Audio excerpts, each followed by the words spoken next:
अस्सलामु अलैकुम वरहमतुल्लाहि वबरकातुहू। यह नज़ारा जो आप लोगों के सामने दिखा रहे हैं, यह पश्चिम टोला लालपुरी का मस्जिद का है। और यहाँ के जो काम कर रहे हैं, यहाँ बहुत सारे पैसों की ज़रूरत है ताकि आप लोगों को ये वीडियो पहुँचा सके। जिससे जितना हो सके आप लोग ताउन करें, तो रमज़ान के महीने में हमारे मस्जिद का काम भी हो जाएगा। और नमाज़ पढ़ने में बहुत तकलीफ़ हो रही है लोग। फ़िलहाल अभी जो नमाज़ पढ़ रहे हैं यहाँ के लोग, यहाँ पे नमाज़ पढ़ रहे हैं, आप लोग देख सकते हैं यहाँ की जगह कितना अच्छा है या नहीं है। आप लोगों के सामने ये नज़ारा दिखा रहे हैं जो अभी हम खुद जाकर वीडियो बना करके आए हैं।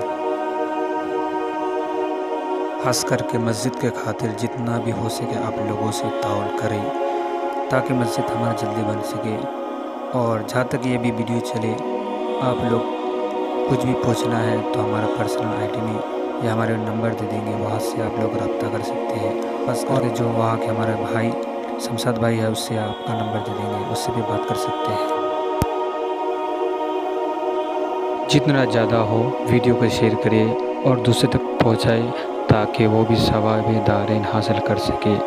और मस्जिद के खातिर जितना भी हो सके अपने जात से हमारे मस्जिद के लिए ताउन करें। इंशाअल्लाह आपको इसका सवाब अजर मिलेगा इंशाअल्लाह।